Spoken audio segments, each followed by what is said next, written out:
बिस्मिल्लाहिर्रहमानिर्रहीम। अस्सलाम वालेकुम दोस्तों। वेलकम टू निजात ट्रैवल एंड टूरिज्म इटली। दोस्तों, निजात ट्रैवल एंड टूरिज्म इटली की जानिब से एक और वीडियो के साथ आपकी खिदमत में हाजिर हैं। दोस्तों, सबसे पहले बात कर लेते हैं पुर्तगाल की, जहाँ पे शदीद सर्दी पड़ रही है। दर्जा हरारत सिफर से नीचे चला गया है। महकमा मौसमियात ने खबरदार किया है। मौसम के हवाले से उनका कहना है कि शदीद बर्फबारी और बारिश हो सकती है। दोस्तों, हम आपको बताएं कि पिछले 100 साल में सबसे ज़्यादा अमवात पुर्तगाल में रिकॉर्ड की गई हैं 2020 में। दोस्तों, पुर्तगाल में 1,23,000 हलाकतें हो चुकी हैं 2020 में। इससे पहले 1920 में सीजनल फ्लू की वजह से जो हलाकतें हुई थी, उनकी तादाद 1,44,000 थी। तो दोस्तों, मजीद खबर शामिल कर लेते हैं बेल्जियम से। इस हवाले से हम आपको बताएं कि बेल्जियम के वजीर सेहत ने कोविड-19 की जो पाबंदियां हैं, जो कोरोना की पाबंदियां हैं, उनको उनके ऊपर गौर फिक्र को मुस्तरद कर दिया है। उन्होंने कहा है कि इजलास में कोरोना पाबंदियों के ऊपर गौर नहीं किया जाएगा। मजीद बेल्जियम से ही ये खबर शामिल करते हैं, जहां बेल्जियम में एक कुत्ता हीरो बन गया। मामला कुछ इस तरह हुआ कि एक बूढ़ा शख्स गिरकर जख्मी हो गया, जिसके बाद उसके कुत्ते ने बहुत ज्यादा भौंक कर बहुत ज्यादा तादाद में लोगों को इकट्ठा कर लिया। उस बूढ़े शख्स के हमसायों का कहना है कि ये शख्स बूढ़ा शख्स गिरकर जख्मी हो गया था, लेकिन कोई नहीं जानता था। लेकिन कुत्ते ने बहुत ज्यादा मुसलसल लगातार चीखने के बाद लोगों को इकट्ठा किया, जिसके बाद उस बूढ़े शख्स को फौरी तौर पर हॉस्पिटल मुंतकिल कर दिया गया। मजीद उन लोगों ने कहा कि हम में से कोई नहीं जानता था कि ये बूढ़ा शख्स गिर गया है और ये जख्मी है। बहरहाल, अगर ये कुत्ता नहीं चिल्लाता तो हम लोग नहीं समझ सकते थे कि बूढ़ा शख्स जख्मी है और इसको फौरी मदद, तिब्बी मदद की ज़रूरत है। तो एक जानवर ने मिसाल कायम कर दी है एक मालिक के साथ वफादारी की। बहुत बड़ी बात है। अगर इस तरह के ही हम इनके साथ इसी तरह का रवैया रखते रहेंगे, प्यार मोहब्बत देंगे, तो यकीनन ये भी हमें इसका रिवॉर्ड ज़रूर देंगे। मजीद हम बात करें यूरोपियन मुल्क जर्मनी की, जहां जर्मनी की हुकूमत ने 16 वफाकी रियासतों ने लॉकडाउन की मुद्दत को बढ़ाकर 31 जनवरी तक करने की रजामंदी जाहिर कर दी है। जर्मन चांसलर एंजेलिना मेर्केल का कहना है कि वो मजीद रियासतों से रियासती रहनुमाओं से बात करेंगी इस बारे में।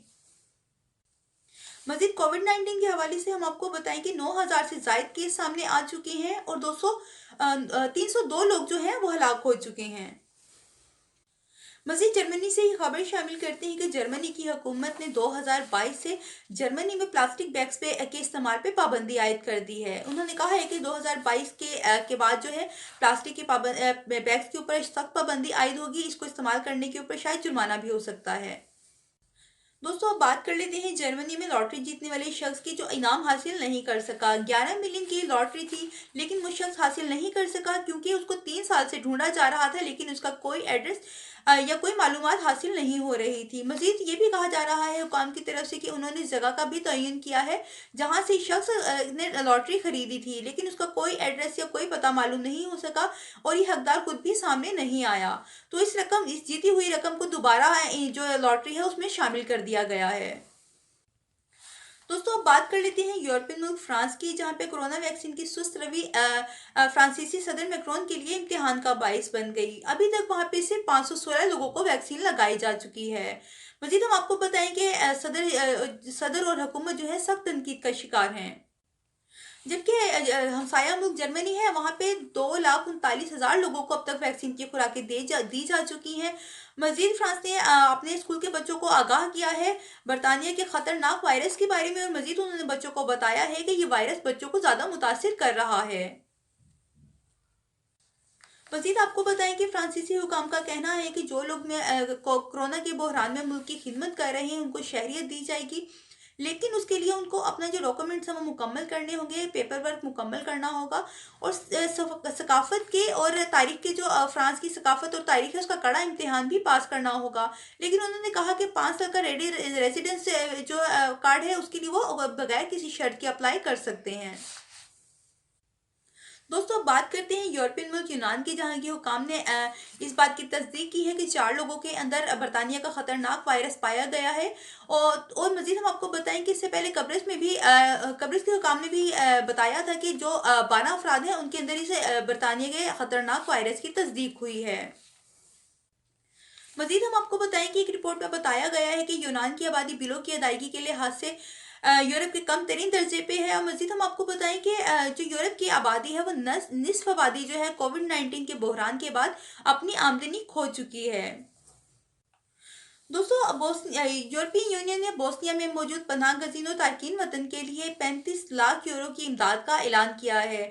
मजीद हम आपको बताएं कि यूरोपियन यूनियन ने पहले भी बोस्निया में मौजूद तारकीन वतन के लिए इमदाद की थी, लेकिन उसको 4.5 मिलियन इमदाद की थी, लेकिन उसको तारकीन वतन और महाजरीन पे खर्च नहीं किया गया था और वो खुली सड़कों के ऊपर और जंगलों में रातें गुजारने पर मजबूर थे। शदीद सर्दी के माहौल में जो है उन्होंने ये रातें जंगलों में और सड़कों पर गुजारी थी।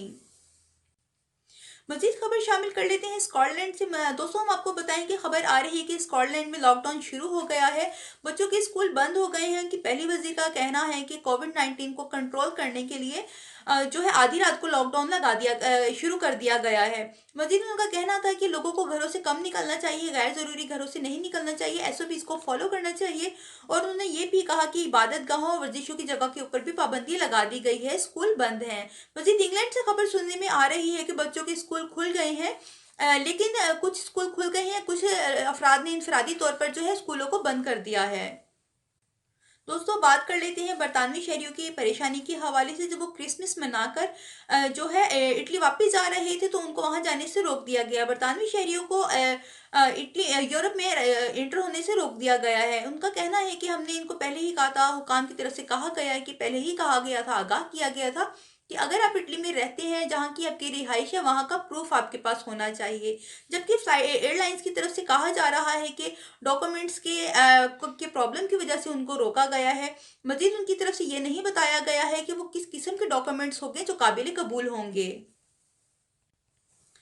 बरतानवी शहरियों के हकूक में मुहिम चलाने वालों ने कहा है कि जल्द अज जल्द इसके ऊपर नोटिस लिया जाए और इस मसले को जल्द अज जल्द हल किया जाए। तो दोस्तों ये थी बरतानिया की कुछ खबरें। अब रोमानिया में तारकीन वतन के हवाले से कोई खबर शामिल कर लेते हैं। रोमानिया में सियासी पनाह हासिल करने वाले 18 अफराद को उस वक्त हिरासत में लिया गया जब वो ट्रॉलर के जरिए गैर कानूनी तरीके से मुल्क छोड़ने की कोशिश कर रहे थे। हम आपको बता दें कि इन तमाम अफराद का ताल्लुक ईरान, शाम और मिस्र से है। तो दोस्तों बात कर लेते हैं स्पेन के सूबे कतालोनिया की, जहां पे दोबारा से 7 जनवरी से 10 दिन के लिए सख्त लॉकडाउन नाफिज कर दिया गया है। मजीद बताया गया है कि हफ्ते के रोज गैर गैर जरूरी दुकानों को खोलने की इजाजत नहीं होगी, जबकि रेस्टोरेंट बार्स की वही कानून रहेंगे और शॉपिंग मॉल्स को दोबारा बंद कर दिया जाएगा। हम आपको बताएं कि स्पेन के सूबे कतालोनिया में क्रिसमस के बाद जो है सबसे ज्यादा केसेस देखने में आए थे। तो दोस्तों ये थी आज की कुछ खबरें जो हमने आपके साथ शेयर की हैं यूरोप के हवाले से। यूरोप के तमाम जो कंट्रीज हैं उनकी खबर हमने आपके साथ शामिल की है। यकीनन आपको पसंद आई होगी। हमारे साथ रहने का बहुत शुक्रिया। अपना बहुत ख्याल रखिएगा। अगर आप हमारे चैनल पे नए हैं तो हमेशा की तरह गुजारिश है कि प्लीज़ आप हमारे चैनल को सब्सक्राइब कीजिए। अगर आपको वीडियोस पसंद आती हैं तो आप लाइक और शेयर भी कीजिए। अल्लाह हाफ़िज़।